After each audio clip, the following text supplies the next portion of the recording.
Punjab assembly Khan की अमानत, परवेज इलाही की फौरी असम्बली तोड़ने की जमानत। कप्तान से मुलाकात में तजावीज पेश कर दी, कहा लोहा गर्म है चोट मार दें। पीडीएम के पास तहरीक अदम एतमाद के लिए मतलूबा अक्सरियत नहीं, पीडीएम सिर्फ शोर शराबा कर रही है। असम्बलियां तहलील करने का इख्तियार भी इमरान खान के पास है, जब कहेंगे असम्बली टूट जाएगी।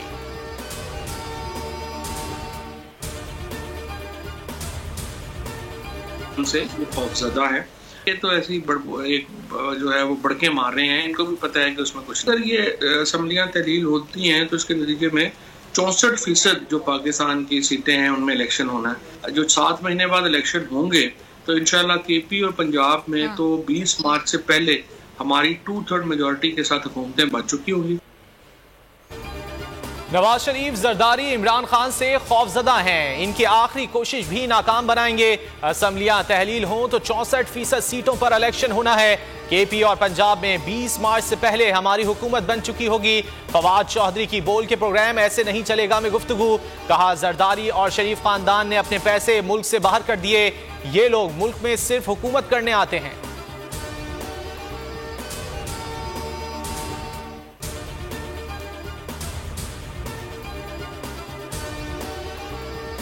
इमरान खान हुक्म देंगे असम्बली तहलील कर देंगे। वजीर आला खैबर पख्तूनख्वा महमूद खान का दो टोक मौकिफ। एबटाबाद में गुफ्तगू के दौरान कहा सूबे में माली बहरान नहीं, गवर्नर राज के लिए ड्रामा रचाया जा रहा है।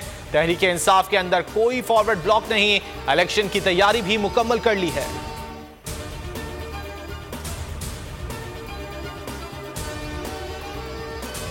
उल्टा चोर कोतवाल को डांटे, साइफर पर हुकूमत की ढिटाई, पहले साजिश करके पीटीआई की हुकूमत गिराई, अब खुद ही तहकीकात शुरू कर दी।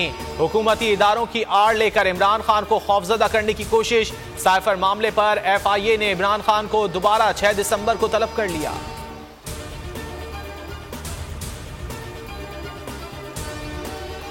नून लीग और हुकूमत से बैकडोर कोई बातचीत नहीं हो रही। पीटीआई रहनुमा असद उमर की बोल न्यूज के प्रोग्राम नेशनल डिबेट में गुफ्तगू, कहा हमारा जल्द इलेक्शन कराने का वाज़े और दो टोक मौकिफ है। हुकूमत इलेक्शन की तारीख दे देगी तो बातचीत कर लेंगे। फजलुर रहमान के बयान से उनकी अपनी हकीकत अवाम के सामने आ गई।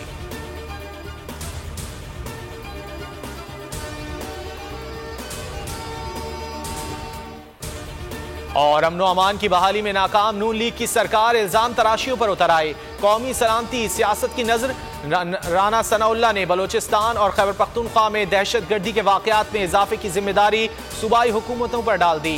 कहा कलअदम टीटीपी की जानिब से बलोचिस्तान में दहशत गर्दी के वाकयात की जिम्मेदारी कबूल करना अलार्मिंग है।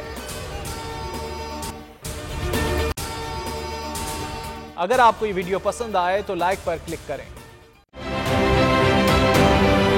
आप ये समझें, ये जो हक है ना, हक पे खड़े रहना और हक को बोलना, ये दूर से लगता है तन्हा हो गए लोग। आप खान साहब को देखें, तन्हा दिखाई देने, सारी जमातें मिलकर उनके खिलाफ हैं, लेकिन आज भी पाकिस्तान की आवाम उस हक की आवाज के पीछे जो है 80% से ज्यादा आवाम उनके साथ है। सेम एग्जैक्टली इसी तरीके से बोल की कहानी है भाई, बिल्कुल अलग आपको तन्हा दिखाई देगा, हर जगह आपको खड़ा हुआ नजर आएगा, हटेगा नहीं किसी चीज से। और उसके साथ भी 80% आवाम अगर आज आप देखें तो उसे बोल दिख रही है।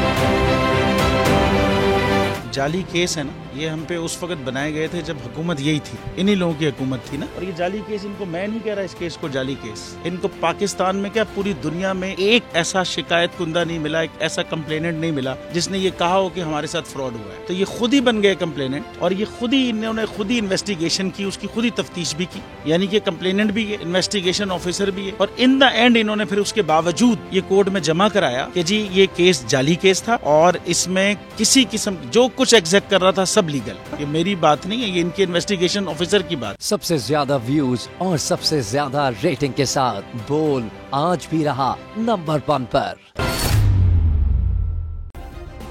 सब्सक्राइब करें और बेल दबाएं ताकि कोई खबर रह न जाए।